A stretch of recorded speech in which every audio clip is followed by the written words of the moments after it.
ఇక దేశవ్యాప్తంగా రేపటి నుంచి జనగణన ప్రారంభం కానున్నట్టుగా వెల్లడించారు జనగణన తెలంగాణ ప్రాజెక్ట్ డైరెక్టర్ భారతి హోలికేరి. ప్రత్యేక రాష్ట్రం ఏర్పాటైన తర్వాత తెలంగాణలో మొదటిసారిగా జనగణన చేయబోతున్నట్టుగా తెలిపారు. దశల వారీగా జనగణన నమోదు కార్యక్రమం ఉంటుందని చెప్పారు. మే 11 మొదటి దశలో హౌసింగ్ సెషన్స్, హౌస్ లిస్టింగ్ ఉంటుందన్నారు. రేపటి నుంచి మే 10 వరకు స్వీయ నమోదు చేసుకునేందుకు డిజిటల్ ఎంట్రీ అవకాశం ఇస్తున్నట్టుగా పేర్కొన్నారు. ఇందులో మొత్తం 33 ప్రశ్నలకు సమాధానం ఇవ్వాల్సి ఉంటుందన్నారు. రేపు ఉదయం 6 నుంచి రాత్రి 12 గంటల వరకు వెబ్సైట్ అందుబాటులో ఉంటుందని పేర్కొన్నారు. ఒక మొబైల్ నెంబర్తో ఒకే కుటుంబాన్ని నమోదు చేసుకునే అవకాశం ఉంటుందంటున్న ఐఏఎస్ అధికారిని భారతి హోలికేరితో మా ప్రతినిధి కిరణ్ ఫేస్ టు ఫేస్.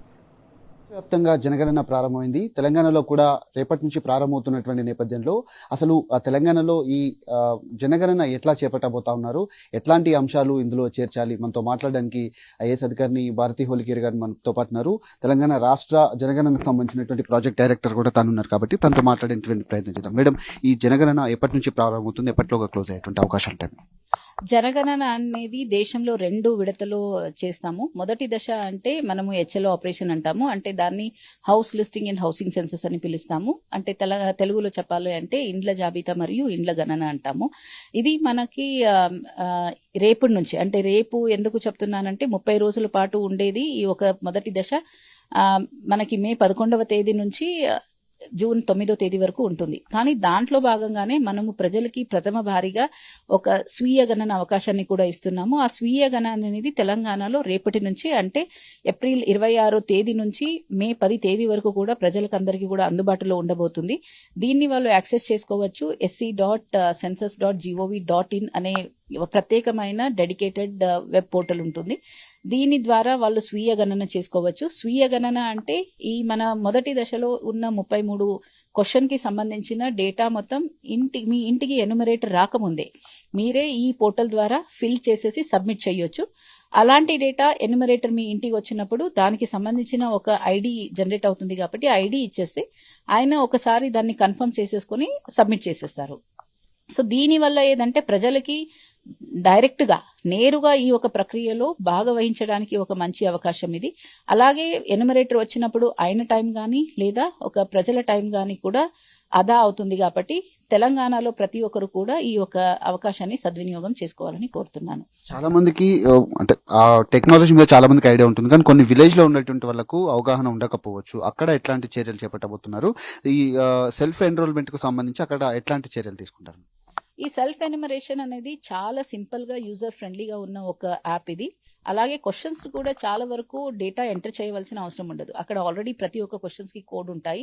ఇది 16 లాంగ్వేజ్ లో అందుబాటులో ఉంటుంది. అంటే తెలుగులో కూడా అందుబాటులో ఉంటుంది కాబట్టి తెలుగులో అయినా చేసుకోవచ్చు. ఇది చేసుకునే ముందు అక్కడ ఏదైనా డౌట్స్ వచ్చేసినప్పటికీ కూడా మనకి ఒక హెల్ప్ లైన్ ఉంది 1855 అనేది. ఆ హెల్ప్ లైన్ కి కాల్ చేసి అడగొచ్చు.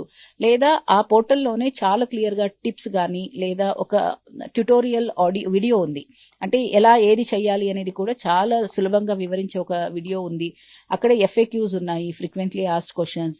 ఇవన్నీ కూడా చాలా సులభంగా చేస్తాయి. ముందే ఈ పోర్టల్ కూడా చాలా సులభంగా ఉంది. సెన్సస్ లో మనము సేకరించే సమాచారం మొత్తం చాలా గోప్యత పాటిస్తాం. దీంట్లో ఆ గోప్యత అనేది ఎటు పరిస్థితుల్లో కూడా కాపాడతాము. అలాగే మనం సెన్సస్ ద్వారా సేకరించే ఈ ఒక వ్యక్తిగత సమాచారం కూడా మనము ఏ డిపార్ట్మెంట్ కి గానీ ఏ ప్రభుత్వాలకి గానీ అస్సలు షేర్ చేయడం జరగదు. ఆ డేటా ప్రైవసీ గానీ ఆ డేటా ప్రొటెక్షన్ గురించి కూడా మీకు ఎలాంటి భయం అవసరం లేదు. మీ వెల్ఫేర్ స్కీమ్స్ కి గానీ బెనిఫిట్స్ కి గానీ అలాగే మీ వ్యక్తిగత సమాచారం ఒక గోప్యతకి గానీ ఎలాంటి భయం లేకుండా ప్రతి ఒక్కరు కూడా ఖచ్చితమైన సమాచారం ఇవ్వాలి. అందుకే ప్రజలకందరికీ కూడా నా విజ్ఞప్తి ఏంటంటే ఇది ప్రపంచంలోనే చాలా కాంప్రహెన్సివ్ గా అలాగే చాలా పెద్ద ఒక అడ్మినిస్ట్రేటివ్ ఎక్సర్సైజ్ ఇది. ఇలాంటి దాంట్లో ప్రత్యేకంగా మన తెలంగాణలో రాష్ట్రం ఆవిర్భావం అయిన తర్వాత మొదటి సెన్సస్ ఇది మనకి. సో ఇలాంటి ఒక చారిత్రక ఒక ప్రక్రియలో మనం అందరూ పాల్పంచుకుంటున్నాం కాబట్టి ఇది మన కోసం మన భావితరాల కోసం చేస్తున్న పని కాబట్టి ప్రజలందరూ స్వచ్ఛందంగా ముందుకు రావాలి. ఎన్యుమరేటర్ సూపర్వైజర్ కి సహకారం చేయాలి. దాంతోపాటు అక్యురేట్ గా సరైన సమాచారాన్ని వాళ్ళు ఇవ్వాలి అని అందరినీ కోరుకుంటారు. కొంతమంది ఇంటర్ స్టేట్ లో ఉన్నటువంటి వాళ్ళు హైదరాబాద్ లో ఉద్యోగరీత్యం కావచ్చు, లేదంటే జిల్లాల నుంచి వచ్చినటువంటి వాళ్ళు హైదరాబాద్ లో బయట జిల్లాలో కూడా ఉద్యోగరీత్యా ఉంటారు. వాళ్ళు ఎక్కడ రిజిస్ట్రేషన్ చేసుకోవాల్సింది. సెకండ్ ఏంటంటే చాలా మంది ఇక్కడ ఉన్నటువంటి వాళ్ళు ఇక్కడ మొబైల్ నెంబర్ తో రిజిస్ట్రేషన్ చేసుకొని మళ్ళీ ఇంటి దగ్గర కూడా మళ్ళీ ఒక నెంబర్ తో కూడా రిజిస్ట్రేషన్ చేసుకునేటువంటి అవకాశం ఉంటుంది. దాన్ని ఎట్లా కట్టడి చేయబోతా ఉన్నారు? అంటే మన సెన్సస్ లో మనము ముఖ్యంగా పాటించే ఒక కాన్సెప్ట్ ఉంది, అది నార్మల్ రెసిడెన్స్ అని. అంటే ప్రజలు ఎక్కడ సాధారణంగా నివసిస్తున్నారో అక్కడ మాత్రమే వాళ్ళు ఎన్యుమరేషన్ చేసుకోవాలి, అంటే టు అవాయిడ్ డూప్లికేషన్. వేరే రాష్ట్రం నుంచి వచ్చిన వాళ్ళు లేదా వివిధ జిల్లా నుంచి వచ్చి హైదరాబాద్ లో చదువు కోసం కానీ ఉద్యోగం కోసం కానీ ఇక్కడ ఉంటున్నారు, పేరెంట్స్ మాత్రం అక్కడే కంటిన్యూ అవుతుంటారు. అలాంటి టైంలో పేరెంట్స్ విలేజ్ లో కానీ ఎక్కడ ఉంటున్నారు అక్కడే చేసుకుంటే, ఉద్యోగం కోసం కానీ చదువు కోసం కానీ ఎక్కడ ఉంటున్నారు వాళ్ళు మాత్రం అక్కడే చేసుకోవాలి. అంటే హైదరాబాద్ లో ఉంటే హైదరాబాద్ లోనే చేసుకోవాలి. సో ఈ సాధారణ నివాసం అనేది ఖచ్చితంగా ప్రతి ఒక్కరు పాటిస్తేనే డూప్లికేషన్ లేకుండా ఖచ్చితమైన అక్యురేట్ డేటా కూడా రావడానికి అవకాశం ఉంటుంది. అలాగే ఈ సెల్ఫ్ ఎన్యుమరేషన్ లో మొబైల్ నంబర్ అనేది మ్యాండేటరీ. ఎందుకంటే మల్టీ ఫ్యాక్టర్ ఆథెంటికేషన్ రావాలి అంటే మీ ఫోన్ నంబర్ కి ఓటీపీ రావాలన్నా ఈ రిజిస్ట్రేషన్ కోసం ఇది చాలా అవసరం. కానీ సెల్ఫ్ ఎన్యుమరేషన్ టైంలో ఏదంటే ఒక మొబైల్ నంబర్ ఒక ఇంటికి కూడా మాత్రమే వాడుకోగలుగుతారు.